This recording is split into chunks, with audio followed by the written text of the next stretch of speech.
Hello and welcome to KXII 12 News Now. My name is Robin Key and it is 12:30 on this Monday, October 13th. Thank you for joining us for your midday news update. Let's get into your Texoma headlines. The Tiger Preserve, where a handler was fatally attacked last month, is closing for good. The Growler Pines Tiger Preserve in Hugo made the announcement on social media this morning. Handler Ryan Easley was attacked and killed by a tiger under his care during an act at the preserve. The incident is still being investigated by the Oklahoma State Department of Wildlife. 2 people are dead after a small plane crashed in North Texas. It happened yesterday morning near Fort Worth. Surveillance video from a nearby business captured what happened. The plane's wings touches the pavement before it crashes into a parking lot where trucks and campers were parked. The collision triggered a huge fireball. We were in the bar back there, and bartender came around the corner screaming as their nurse. The plane just crashed. Ran around the corner and just seen a giant ball of fire and smoke. The 2 people on the plane died. The FAA and NTSB were investigating what happened.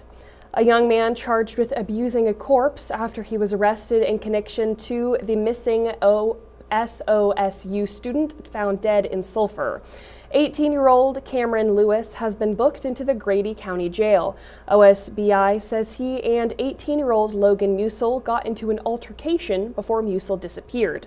Musil, a Southwestern Oklahoma State University student, was reported missing over a week ago. OSBI's investigation led them to Veterans Lake in Sulphur at the Chickasaw National Recreation Area, where they found Musil's remains. Still no word on how Musil died. Grayson County District Attorney John Kermit Hill gave an update on the indictment of Corey Foster and an explanation on his relationship with the Palmer family. Foster is charged with manslaughter in the death of Denison teacher Katie Palmer 5 years ago. DA Hill says due to his relationship with the Palmer family and to avoid the appearance of bias in the case, he recused himself and asked the judge to appoint a district attorney from another county to take on the case, meaning it was a prosecutor from Kaufman County who presented to the grand jury last week. Good, bad, or indifferent. We want the outcome to be something that's trustworthy. And so to take away any doubt that this case is being handled fairly and impartially, that's why I asked Judge Fallon to appoint an attorney pro tem. This was something presented 100% by Kaufman County to a Grayson County jury. Foster was behind the wheel of a truck that struck Katie and her husband John while they were on their morning walk in a neighborhood in 2020. John was seriously injured. Katie died. A civil case filed by John against Corey Foster is also pending in Grayson County. The Oklahoma State Board of Education held its first meeting Thursday under the leadership of Lendell Fields. On the agenda, the teaching licenses of 2 Texoma teachers. Ryan Walters moved to revoke Ardmore City School Allison Scott's certification after the former state superintendent took issue with a social media post Scott allegedly made about President Trump. The board voted not to revoke her license. She remains on staff at Ardmore schools. The board also discussed the revocation case against former Ringling coach and principal Philip Coons. Coons faced criminal charges after allegations of verbally and physically abusing student athletes, but the case was dropped in August. The board did not revoke Coons' license, it has expired, but says that he will be able to reapply for certification. Rava schools are facing a possible district closure. Rava Public Schools have seen a large decrease in student enrollment since 2022. This has affected their funding, losing about $600,000 in revenue. There was a meeting Friday to discuss the issue. But the reality is a school district our size, we would need somewhere around $350,000 to $400,000 in order to start the new school year. If the shutdown proceeds, Ravia students will likely be relocated to Tishomingo or Milk Creek school districts next year. As for educators, the superintendent says he'll do everything in his power to properly place them if this happens. Hundreds of staff who were fired from the Centers for Disease and Control and Prevention as the weekend began have been reinstated. That's according to the American Federation of Government Employees. On Friday night, 1,300 CDC workers received layoff notices, but 700 were reinstated the following day. According to an official with the Department of Health and Human Services, the mistakenly fired employees were sent incorrect notifications because of a coding error. President Trump said late Friday afternoon he planned to fire a lot of federal workers in retaliation for the government shutdown, although the move is being challenged in court. Incredible international news out of the Middle East today. All 20 living hostages held by Hamas and hundreds of Palestinian prisoners held by Israel walked free this morning, to the utter joys of their community.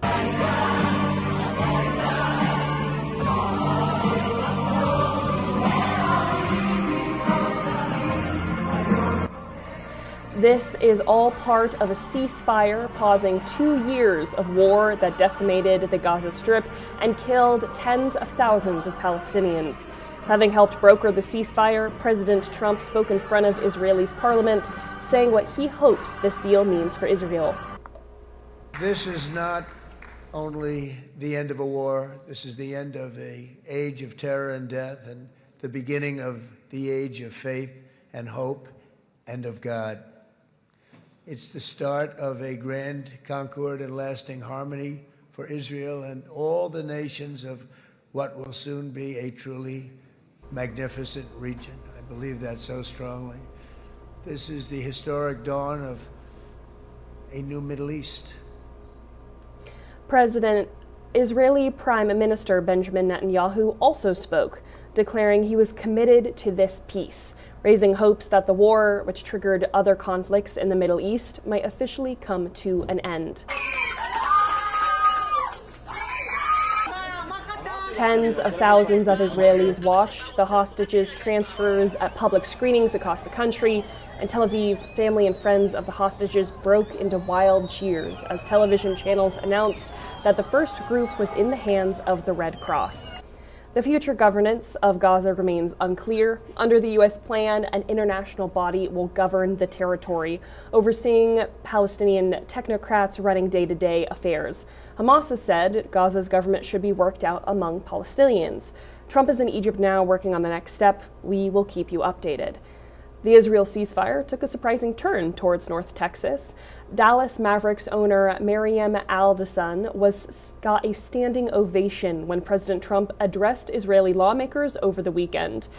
He recognized Alderson for her support in the ongoing relations between the U.S. and Israel, recalling her frequent White House visits with her late husband, casino mogul Sheldon Adelson. A senior U.S. official said Miriam had played a behind-the-scenes role in urging the president to keep striving for the return of the hostages abducted from Israel in 2023. Now, after this short break, we are going to be returning to our Texoma community in full force with our community corner. So that's going to be everything that you need to know to keep up with your Texoma community. So do not go anywhere. We will be right back.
Welcome back to KXII 12 News Now.